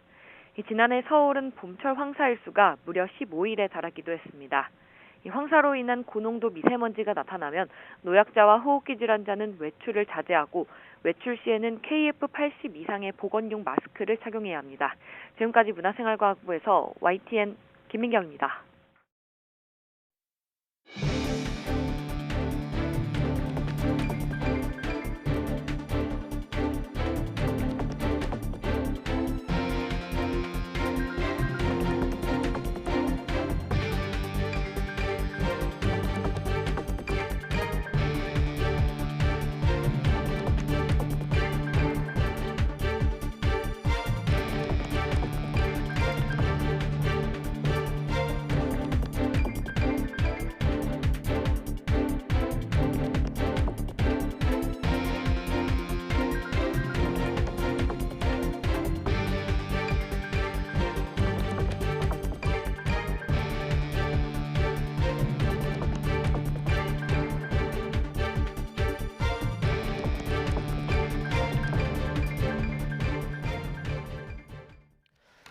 네, YTN 뉴스큐 계속됩니다. 40 총선의 공식 선거운동이 시작된 첫날부터 여야는 서로를 향해 거친 표현을 써가며 치열하게 설전을 벌였습니다. 국민의힘 한동훈 비상대책위원장은 더불어민주당 이재명 대표와 조국혁신당 조국 대표를 범죄 세력으로 규정을 하고 이들의 지배를 막아야 한다고 강조했고요. 또 반면에 이재명 대표, 국민의힘이 입법까지 좌우하게 되면 나라가 붕괴할 거라고 목소리를 높였습니다. 두 사람의 목소리 이어서 들어보겠습니다. 뻔뻔한 범죄자들이 제도로서 지배하는 나라가 바로 민주주의가 무너지는 나라, 경제가 무너지는 나라가 될 겁니다. 정치를 배같이 하는 사람이 문제인 거지 정치 자체에는 죄가 없습니다. 범죄자들이 여러분을 지배하지 못하게 해주십시오. 제가 바라는 건 그겁니다. 나머지는 저희가 무슨 일이 있어도 여러분의 삶을 바꿀 겁니다. 투표장에 들어가시면 다른 것 볼 거 없습니다. 그냥 국민이라고 적힌 국민만 보고 찍으시면 세상이 바뀌고 범죄자들이 물러갈 겁니다. 국회가 그들에게 장악되는 순간에 행정 권력만으로도 이렇게 이 나라를 퇴행시켰는데 입법까지 좌우할 수 있다면 법률과 시스템 제도까지 마음대로 뜯어 고칠 수 있다면 얼마나 심각한 이 나라 붕괴가 도래할지 상상이 되십니까? 국민 여러분께서 힘을 모아 주십시오. 우리가 교만한 생각을 마음에 품는 순간에 국민들께서는 우리를 경계하실 것입니다. 부탁드립니다. 낮은 자세로 겸허하게 절박하게 국민들께 호소해 주십시오. 네, 조국혁신당 조국 대표는 공식 선거운동 첫날 부산에서 출정식을 열고 부산에서 동남풍을 일으켜 전국으로 밀고 올라갈 거라고 강조했습니다. 조 대표는 오늘 부산 동백섬에서 윤석열 정권 아래 국민이 힘들어하고 있는데 돌이켜보면 군사 독재도 부산 시민이 일어나 해결했다면서 이같이 밝혔습니다. 새로운 미래는 오늘 서울 가락시장에서 선거운동에 돌입을 했고 이낙연 대표는 출마 지역인 광주에서 새벽에 청소 노동자를 만났습니다. 개혁신당은 서울 영등포 소방서 격려 방문으로 공식 선거운동 첫 일정을 소화했고 이준석 대표는 출마 지역인 경기 화성을 유세에 집중했습니다. 네, 그런가 하면 22대 총선 출마 후보자 3분의 1은 전과 기록을 보유하고 있다는 조사 결과가 나오기도 했습니다. 경제정의실천시민연합은 오늘 오전 기자회견에서 총선 출마 후보자 952명 가운데 32%인 305명이 전과 기록을 보유한다고 밝혔습니다. 전체 후보자가 신고한 1인당 재산 평균은 24억 4천여만 원으로 나타났습니다. 경실련은 전과와 재산 현황을 보면 국민 눈높이에 맞는 공천이 이루어졌다고 보기 어렵다고 주장했습니다. 윤석열 정부 고위공직자 1인당 평균 재산이 19억 원으로 집계됐습니다. 윤 대통령의 재산은 전년 대비 2억 원 줄어든 74억 원을 기록했고 이 대통령실 참모 가운데는 김동조 국정기획비서관 재산이 200억 원 넘게 늘어나 가장 많았습니다. 강희경 기자가 보도합니다. 윤석열 대통령이 지난해 재산으로 직전 신고보다 2억 1천여만 원 줄어든 74억 8,100만 원을 신고했습니다. 서울 양평고속도로 종점 변경으로 논란이 된 양평군 강상면 병산리 일대 토지 등 부인 김건희 여사 명의 재산이 대부분입니다. 또 서울 서초동 아크로비스타 사저 가격은 2억 3천만 원이 떨어졌다고 신고했습니다. 윤 대통령과 이관섭 비서실장, 수석비서관 등 주요 지휘자 11명의 재산 평균은 58억 5천만 원을 기록했습니다. 이 가운데 외교부 1차관 재직 당시 신고했던 장호진 국가안보실장의 재산이 158억 원으로 가장 많았고 김태효 국가안보실 1차장 141억 원, 왕윤종 3차장이 79억 원으로 뒤를 이었습니다. 대통령실 비서관급 참모 30명의 평균 재산은 30억 5천만 원입니다. 가장 눈길을 끈 건 김동조 국정기획비서관으로 1년 만에 210억 원이 늘어난 329억 2천만 원을 신고했습니다. 대통령실에서 가장 재산이 많았고 윤석열 정부 전체 고위공직자 가운데서도 재산 총액 4위를 차지했습니다. 외가 측 가족회사인 한국제강 비상장 주식을 2만 2천여 주 갖고 있는데 지난해 한국제강 이익이 최근 3년 평균보다 2배 가까이 증가한 영향 등이 반영됐다고 김 비서관은 설명했습니다. 비서관 임용 당시 주식 백지 신탁심사위원회에서 직무 관련성이 없다고 결론 내린 만큼 재산 증식 과정에도 문제가 없다는 게 대통령실의 판단입니다.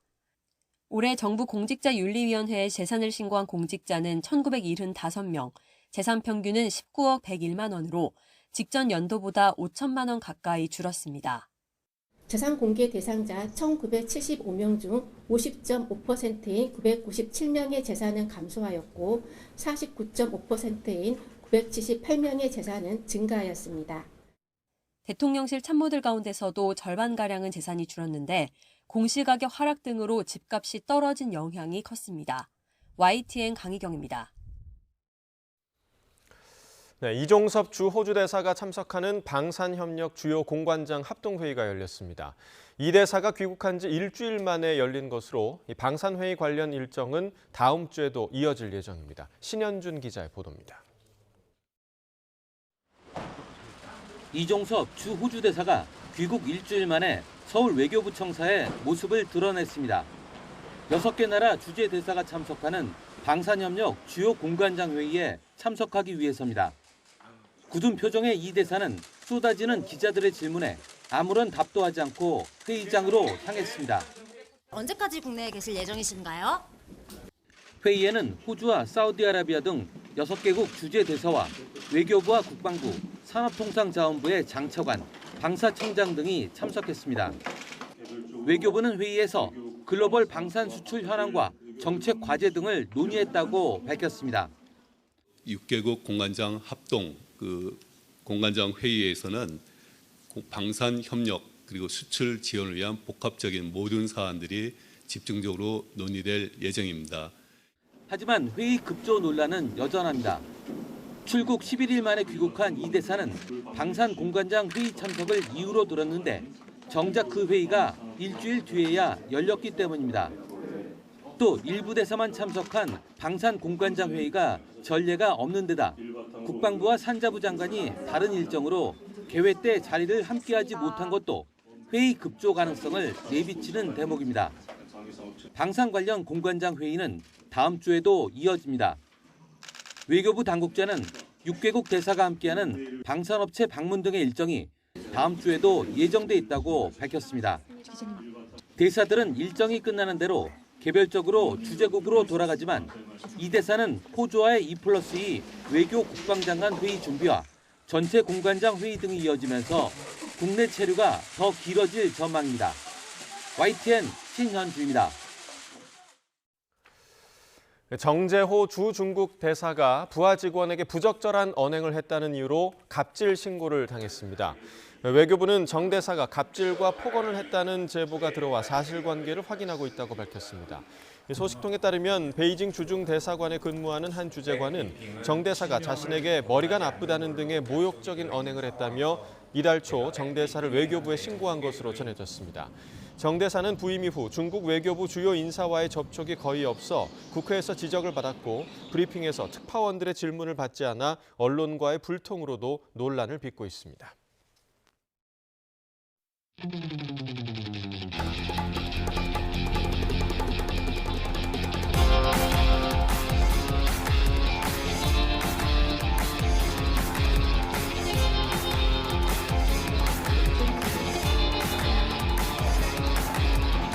小米苏7是一辆50万以内最好看、最好开、最智能的轿车。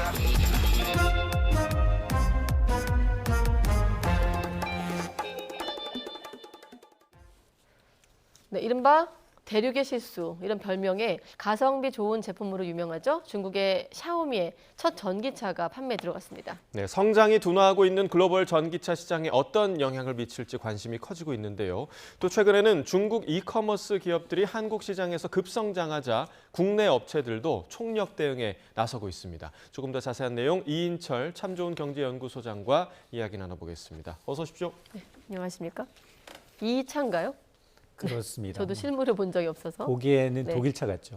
그러니까요. 자, 느낌표도 있고 물음표도 있는 그런 상품인 것 같습니다. 네. 자, 일단 외관상으로 보면 우리가 뭐 흔히 아는 포르쉐 이런 거랑 닮았다는 얘기도 있고 뭐 닮았는지 잘 모르겠습니다. 아무튼 3년 만의 결과물이라면서요. 네. 맞습니다. 네. 그 최근에 그 혹시나 집에 이제 이 로봇 청소기 쓰세요? 네. 쓰세요? 제가 최근에 구입을 했는데 네. 100만 원을 호가하더라고요. 맞아요. 예. 근데 봤더니 LG 삼성이 아니야. 바로 샤오미 거였어요. 예, 맞아요. 대륙의 실수인데 이미 국내 로봇 청소기 시장의 40%를 점유하고 뭐 있습니다. 가습기도 많아요. 네. 맞습니다. 제품이 근데 그게 많죠. 네. 저가가 아니라는 거예요.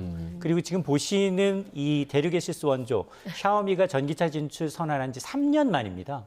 2021년에 이제 전기차 내놓겠다라고 했는데 스펙이 놀랄 노자예요. 이게 네티즌들은 야 저거 외모만 보면 포르쉐 전기차 아니야? 라고 이제 얘기할 정도인데 사실 제 첫 직장이 자동차 회사였어요. 아, 네. 근데 3년 만에 무에서 자동차를 만들다 이건 불가능합니다. 불가능한데 여기 지금 3년 동안 R&D 연구 인력, 개발 인력이 한 3,400만 명이 투입됐어요. 네. 3,400여 명. 여기에다가 비용이 한 100억 위안이니까 거의 2조 원 남짓, 2조 원 덜 정도 가까이 이제 투입을 했는데 10년 전에 이제 테슬라의 일론 머스크가 뭐라고 조롱을 했느냐? 야, 중국 전기차는 후지다. 한마디로. 예. 이런 표현을 했는데 최근에는 중국 전기차가 미국에 수입되면 미국 자동차 메이커들이 거의 다 망할 것이다.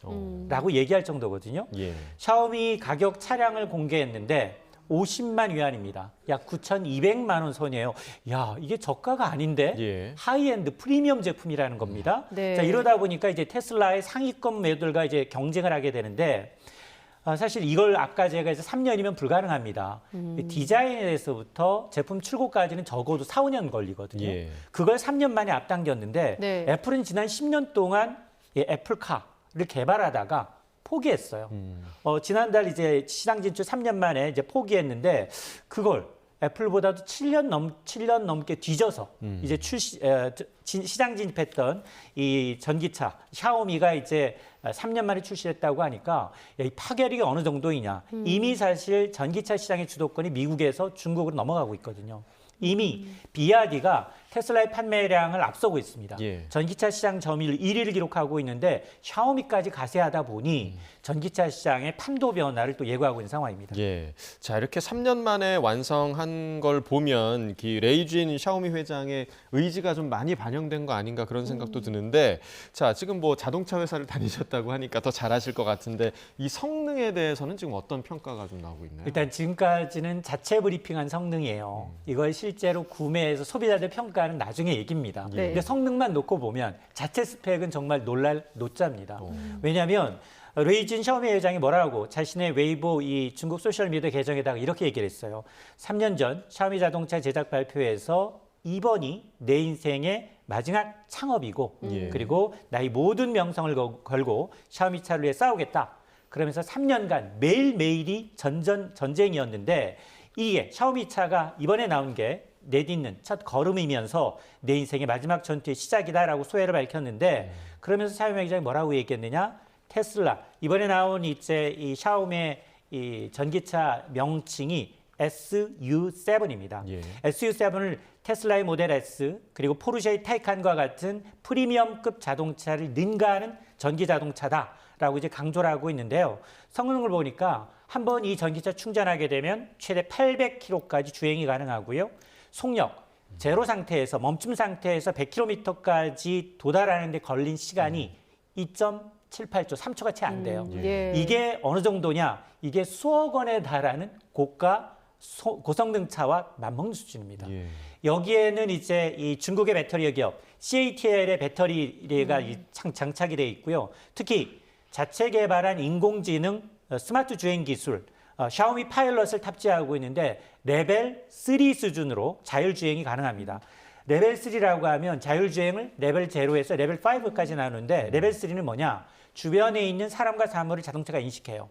그래서 정지, 네. 출발과 같은 자동 제어가 가능한 이 단계를 얘기하는데 현재 이렇게 레벨 3를 상용한 기업은 어디냐? 지금 뭐 세계적인 메이커들 완성차 업체의 경우에는 뭐 벤츠라든가 BMW 수준이거든요. 네. 자, 그러다 보니 지금 샤오미의 경우에는 오늘 오후 7시부터 공식 출시합니다. 이미 어느 정도 만들어놨고요. 베이징 공장에서 10,000대 이상을 지금 확보해놨기 때문에 지금 바로 예약하게 되면 다음 달 정도 차량 인수가 가능할 거다라고 얘기하고 있는데 레인 회장이 뭐라고 얘기하고 있느냐? 샤오미가 앞으로 15년에서 20년 이내 세계 5위권에 자동차 회사로 도약하겠다라는 겁니다. 그렇군요. 사실 뭐 가전제품도 뭐 아까 말한 가습기나 청소기와 달리 자동차 같은 경우는 안전과 직결되기 때문에 가성비만 내세울 수가 없는 것 아니겠습니까? 아까 프리미엄도 강조했는데 그럼 가성비에서 고급화로 샤오미 전략도 바뀌는 건가요? 맞습니다. 이게 지금 처음에 우리가 했던 것들이 굉장히 이제 이 주변 기기, 스마트 이제 기기들 위주로의 이제 이 샤오미를 봐왔다면 지금은 대형 가전부터 시작해서 고급 스마트폰 여기다 고급 전기 자동차까지 지금 넘보고 있는 상황이거든요. 사실은 이 그동안 테슬라와 이제 경쟁을 해석하는 것도 이 성능 대비 저렴한 가격과 짧은 개발 기간 때문에 그렇습니다. 네. 앞서 제가 성능을 늘 말씀을 드렸는데 지금 뭐 9천만 원대 수준이라고 하면 지금 그 플랫폼에 이제 이 테슬라의 경쟁 모델 S를 들 수 있는데 중국에서 판매 가격이 69만 8,900위안, 한 1억 한 2,900만 원 정도의 판매가 되고 있는데 가격만을 놓고 보면 SU7 이 샤오미 가격이 한 4천만 원 가까이 좀 저렴합니다. 네. 그런데 이 샤오미가 이제 이 실제 기술력은 이제 앞서 제가 지적을 하셨습니다만 이제 판매돼서 실제 이제 소비자들이 타보고 시승을 해보고 난 다음에 야 가격 대비 정말 성능이 좋은 건지 정말로 이제는 프리미엄급 이제 제작사로 한 번 더 이제 도약할 수 있는 이제 점프할 수 있는 계기가 되는 건지를 판가름할 수 있을 것으로 보입니다. 예, 아까 이제 세계 5위를 말씀하셨는데 정말 이 샤오미의 신차가 전기차 시장, 자동차 시장에 어느 정도 파급력, 파괴력을 가질까요? 사실은 자동차 시장의 성장세는 좀 둔화되고 있어요. 아마 이제 국내에서 개인 투자자들 가장 많이 투자했던 주식 테슬라인데 테슬라의 주가가 부진한 것도 중국 시장에 고전하면서 자동차 시장, 전기차 시장의 둔화를 반영하고 있는데요. 사실은 얼리 어댑터들, 전기차 시장을 기다렸던 사람들의 수요가 다 끝났어요. 그럼 대기로 이어져야 되는데 그게 좀 대기 수요가 줄고 있습니다. 여기다 전 세계적으로 충전 인프라가 그렇게 넉넉지가 않습니다. 네. 이러다 보니까 고물가, 고금리로 인해서 실물 경기와 소비 심리가 위축되다 보니까 전기차 시장은 좀 줄어들고 있는데 반면에 중국 전기차 시장은 급성장하고 있습니다. 2009년부터 정부의 전폭적인 지원을 받아서 급성장하고 있는데 중국 시장 내 전기차 판매량이 전체 자동차 20%를 훌쩍 뛰어넘고 있습니다. 자, 그런 가운데 이제 비아드가 지난해 4분기 이미 전기차 판매량 순위에서 테슬라를 앞질러서 세계 1위 기업으로 올라섰기 때문에 샤오미가 전기차를 출시하면서 아마 중국 업체들의 약진이 더 돋보일 수 있다라는 건데요. 실제로 블룸버그는 샤오미의 전기차 출시가 올해 매출의 한 4%가량을 늘릴 수 있다. 장기적인 성장 동력이 될 수 있다라고 평가를 하고 있고 반면에 아직도 좀 미심쩍다. 왜냐? 비아디가 1등한 것은 최근에 1,000만 원대 저가 전기차를 출시하면서 점유율을 급속도로 늘렸기 때문에 아직은 뭐 외모는 포르쉐를 베껴 왔겠지만 과연 저 가격에 살 것인가? 그리고 레벨 3가 과연 입증이 됐나? 자율주행 3단계라고는 하지만 중국이 자율주행에 대한 기술에 대한 신뢰 문제 때문에 아직까지는 반신반의하고 있습니다. YTN 유튜브 채널 실시간 채팅에도 디자인에 대한 칭찬이 많고 또 말씀하신 어떤 성능에 대한 의구심은 좀 있는 것 같네요. 자, 서둘러 좀 가야 되겠습니다. 유통업계 지각 변동에 관한 이야기인데 바로 여쭤볼게요. 지금 알리, 테무 같은 중국계 전자상거래 업체들이 좀 급성장을 하고 있는 겁니까? 맞습니다.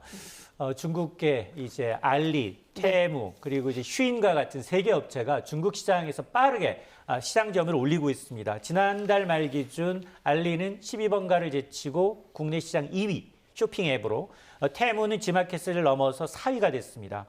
중국계 패션몰 슈인 역시 앱 이용자 수가 1년 만에 4배가량 이제 늘었는데요. 가장 성장 비결을 보게 되면 가격 경쟁력이거든요. 사실 중국은 내수 시장이 침체돼 있죠. 소비가 위축되고 과잉 생산으로 인해서 중국에서 만든 물건 재고가 넘쳐나니까 이거를 해외에서 떨이 판매하고 있다는 겁니다. 그러니까 워낙 저가에 판매하고 있고요. 여기에다가 뭐 무료 배송, 초저가에다가 무료 배송까지 이제 내걸면서 대규모로 이제 중국 상품을 유통시키고 있는데 그동안은 이제 중국산 공산품, 저가의 공산품을 취급하다가 최근 들어서는 국내산 딸기 그리고 토마토와 같은 과일, 채소, 육류까지 신선식품까지 이제 판매를 시작했습니다. 그러다 보니까 이제 국내 전자상거래 업체뿐 아니라 대형마트까지 지금 긴장을 하고 있는 상황인데요. 사실 소비자들은 알리에 대해서 만족은 반반하는 것 같아요. 야, 운이 좋으면 땡큐. 이 적당한 가격이 10분의 가격으로 오면 땡큐지만 그럼 운 나쁘면 그래도 버려도 그다지 아깝지 않은 그러니까 이제 그런 생각이 들 정도로 초저가이기 때문에 네. 아직은 이제 품질 면에서는 상당히 이제 국내 업체와 비교할 수 없지만 그러나 상당히 상품의 다양성 그리고 국내 신선식품까지 판매하고 있다는 점에서 상당히 좀 우려할 만한 대목입니다. 네, 지금 말씀해 주신 대로 이제 국내 유통업계 위기가 현실화하고 있는 그런 분위기인데 이마트 같은 경우는 지금 전사적인 희망퇴직 방침을 지금 내놨습니다. 유통업계에 미칠 파장 좀 어떻게 선도 기업이었는데요. 예, 맞습니다. 네. 1993년에 창동에 첫 매장을 냈거든요. 지금 31년 만에 전사 차원의 희망퇴직을 실시하고 있습니다. 대상이 근속연수 15년 이상 장기 근속자를 대상으로 하고 있는데 물론 노조들은 반발하고 있습니다. 폐잔평처럼 이제 취급되고 있다 반발하고 있는데 법정퇴직금 이외에 2년어치 기본급 월급여를 지금 준다고는 하지만 과거에는 한 점포가 문을 닫게 되면 인근 점포로 전직을 했습니다. 그러면서 재배치를 해왔는데 지난해 사상 최대 영업 적자 기록했거든요. 물론 이 적자 이면에는 이제 여러 가지 의미가 있습니다. 자회사인 이제 신세계건설이 대규모 미분양 여파로 인해서 이걸 반영하다 보니까 영업 손실이 났고요. 두 번째는 이제 유통 환경이 오프라인에서 온라인으로 이제 유통 트렌드가 바뀌면서 사실은 이 쿠팡한테도 지난해 매출 1위 자리를 놓쳤어요. 자, 그러다 보니까 이렇게 중국 업체까지 이제 가세하다 보니까 리스크가 좀 커지고 있는데 앞서서 이제 이 신세계그룹 정용진 총괄 부회장이 지난 8일 승진했거든요. 네, 그 얘기를 하려고 했는데. 승진 일성으로 바로 구조조정을 돌입하니 이 부분에 대해서 일각에선 회사의 어떤 실적 부진의 책임을 오너나 임원이 아니라 직원들한테 돌리는 게 아니냐라는 이제 지성의 목소리도 높습니다. 네, 그래서 마침 주총이 있었는데 주총 의장이 제2의 창업의 해라 그러면서 본업의 경쟁력을 강화하겠다고 밝혔거든요. 이제 오프라인을 의미하는 건지 여쭤보고 싶고 시간 관계상 아까 정용진 회장 얘기를 했는데 최근에 SNS에 사라졌다 이런 얘기도 있거든요. 그런 어떤 위기감이 반영된 행보일까요? 맞습니다. 그동안 부회장 직함이었기 때문에 굉장히 스킨십을 해왔어요. 네. 장단점이 있습니다. 그럼에도 불구하고 지금 뼈 때리는 보고서가 나왔어요. 네. 한 증권사에서 야 온라인 오프라인 둘 다 잘나다가 둘 다 놓쳤다. 라는 이제 맹탕 보고서를 내놨는데요. 사실 쿠팡과 대응하기 위해서 G마켓 옥션 인수했는데 물류통합에 실패합니다. 자, 그러면서 잘하는 것만 이제 파고들어라라는 겁니다. 이마트 안에 찾아가는 이유가 음식료, 식음료 판매거든요. 이거는 이제 견제가 가능하고 타 분야에서 이제 집중하기 쉽지 않은 전략이기 때문에 1등 전략을 고수하라라는 얘기인데 그러니 이제 이마트 주총에서 주주들의 이제 원성이 자자하니까 앞으로는 본업에 충실하겠다. 이 얘기는 오프라인 매장을 좀 더 견실하게 갖고 가겠다라는 겁니다. 상시 저가 판매와 초저가 상품을 개발해서 승부수를 띄우겠다라는 건데 아마 그런 일환으로 아마 SNS 정용진 회장의 SNS를 좀 차단하면서 책임 경영하는 모습을 좀 보이기 위한 어떤 쇼맨십으로 보입니다. 네, 여유 있으면 좀 더 듣고 싶네요. 여기까지인데 한때 자동차 회사를 다녔지만 지금 YTN에서 경제평론 해주시는 이인철 소장과 함께했습니다. 고맙습니다.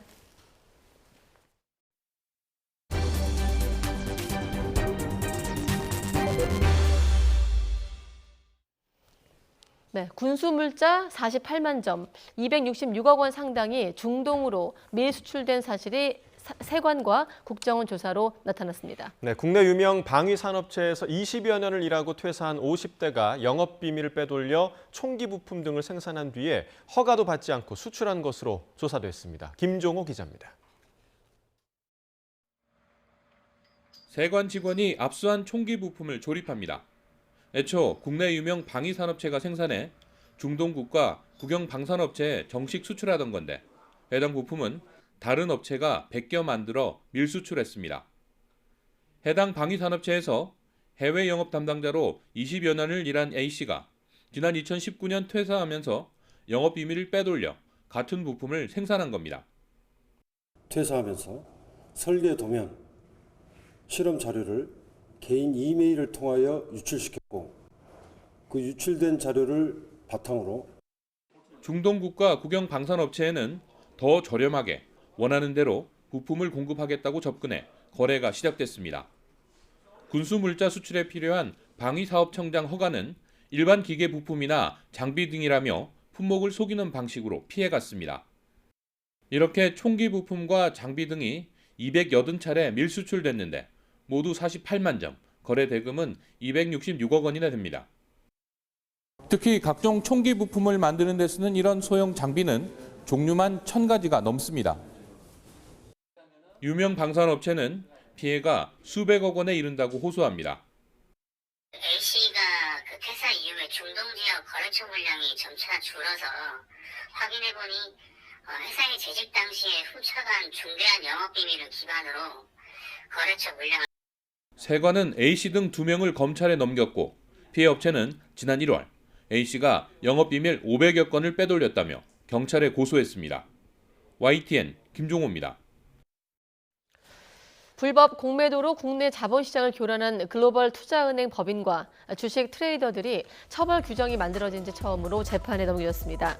HSBC 홍콩 법인과 해당 법인 소속 트레이더 40대 A씨 등 3명은 지난 2021년 8월부터 12월까지 주식을 차입하지 않은 상태에서 158억 원에 달하는 9개 상장사 주식 32만 주를 공매도 주문해 국내 자본시장을 교란한 혐의를 받고 있습니다.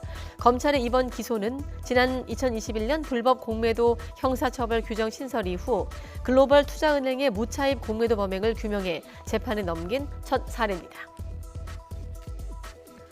미성년자라고 나이를 속여 초등학생을 상대로 성범죄를 저지른 40대 남성 A씨가 구속 상태로 검찰에 넘겨졌습니다. A씨는 지난 1월 온라인 채팅방에서 만난 만 12살 초등학생에게 자신이 19살이라고 속여 접근한 뒤 경기도에 있는 룸카페로 데려가 성폭행한 혐의를 받습니다. 헤어진 여자친구를 스토킹해 신고당하자 직장에 찾아가 흉기를 휘두른 이른바 부산 몽키 스패너 사건 가해자에게 징역 15년의 실형이 확정됐습니다. 대법원은 오늘 30대 남성 A씨의 상고심에서 법리를 오해한 잘못이 없다며 징역 15년과 보호관찰 5년을 선고한 원심 판결을 확정했습니다. 전국 최대 법원인 서울중앙지방법원 김정중 법원장이 재판 지연 문제 해소를 위해 장기 미제 사건 재판 심리에 직접 나섰습니다. 중앙지법 제62 민사단독재판장을 맡은 김 법원장은 오늘 오후 2시부터 장기 미제 사건 6건의 재판을 직접 진행했는데 재판에 앞서 신속한 재판을 위한 법원의 변화와 노력에 대해 기대가 크다는 걸 실감한다고 말했습니다. 이어 노력이 결실을 보려면 법관 증언과 임용 자격 개선에 대한 입법이 절실하게 필요하다고 강조했습니다. 네, 선거방송심의위원회가 선거와 무관한 내용까지 법정 제재를 가하는 등 편파를 넘어 월권 심의를 하고 있다면서 언론단체가 해체를 촉구했습니다. 윤석열 대통령이 대파 875원을 합리적이라고 말했다는 보도도 심의할 거란 예상이 나오자 심의위가 관권 선거를 주도하고 있다고 비판했습니다. 직접 들어보겠습니다. 김건희 특검법이라고 해서 여사자 안 붙인다고 징계를 받았고 오늘은 MBC 보도에서 윤석열 대통령이 대파 875원 합리적이다라고 말했다라는 거 보도한 거 가지고 또 뭐 심의를 할 모양입니다. 이건 정말 코미디입니다. 관권 선거를 주도하고 있다라고 저는 생각합니다. 선거방송심의에 올라온 민원과 공정언론국민연대 모니터 보고서 내용이 일치하는 사례는 모두 11건에 달한다고 한다. 이런 의혹이 사실이라면 방송 독립성과 언론 자유를 지켜야 할 선방심의가 특정 단체가 민원을 넣으면 법정 제재를 결정하는 민원 해결 창구로 전락한 것이다. 전쟁이 계속되고 있는 가자지구, 전쟁 때문에 직접 목숨을 잃는 것뿐 아니라 피난민 중에 특히 굶어 죽는 아이들이 속출하고 있다는 소식, 정말 가슴 아픈 소식인데요. 지구촌의 두 얼굴을 보여주는 더욱 씁쓸한 통계가 또 나왔습니다. 어떤 내용인지 함께 보시겠습니다. 자, 지금 보시는 건 하늘길과 그리고 바닷길로 가자지구의 구호 물품이 전달되는 모습입니다. 국제사회 압력으로 구호품 반입량이 늘어나긴 했지만 이스라엘군의 육로 봉쇄로 구호품이 제대로 전달되지 않는 가자지구 북부에서는 굶어 죽는 사람들이 속출하는 것으로 알려졌죠.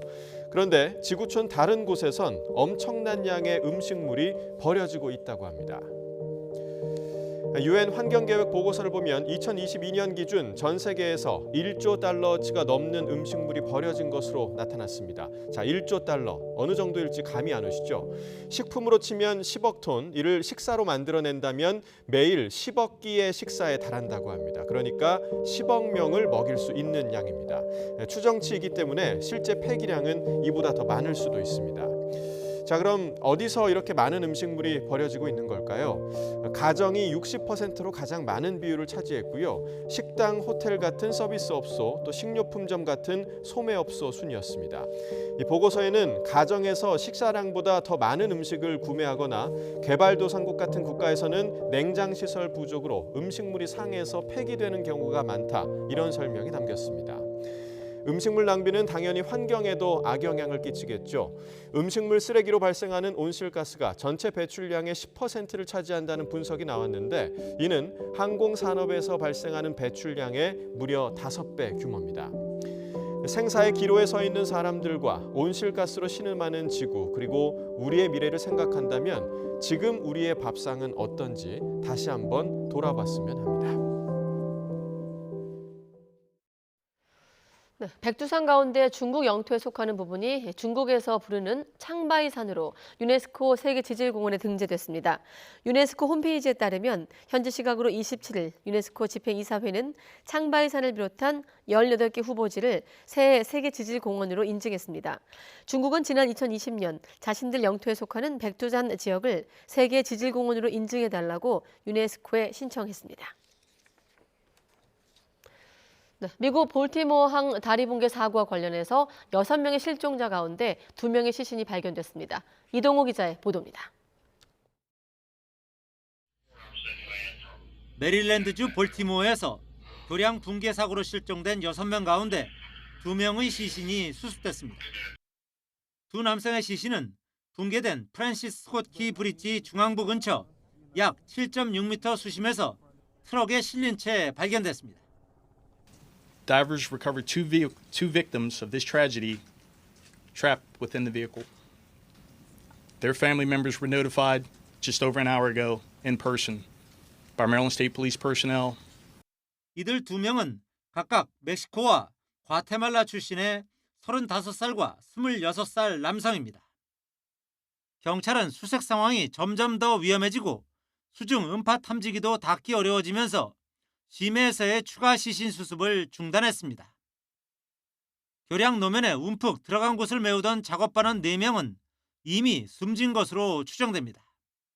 조사 당국은 사고 조사에 1, 2년이 걸릴 수도 있다고 전망했습니다. So I have no doubt that we will be able to pull this together in hopefully 12 to 24 months. 이런 가운데 이번 사고를 낸 싱가포르 국적의 화물선에는 위험 물질이 다수 실려 있어서 더 큰 사고로 이어질 뻔했습니다. That's 764 tons of hazardous materials, mostly corrosives, flammables, and some miscellaneous hazardous materials, class 9 hazardous materials, which would include lithium-ion batteries. 한편 미국 동부의 해운 길목인 볼티모어항이 이번 사고로 무기한 폐쇄되면서 물류 대란 등 전방위 충격파가 불가피할 것으로 예상됩니다. YTN 이동호입니다.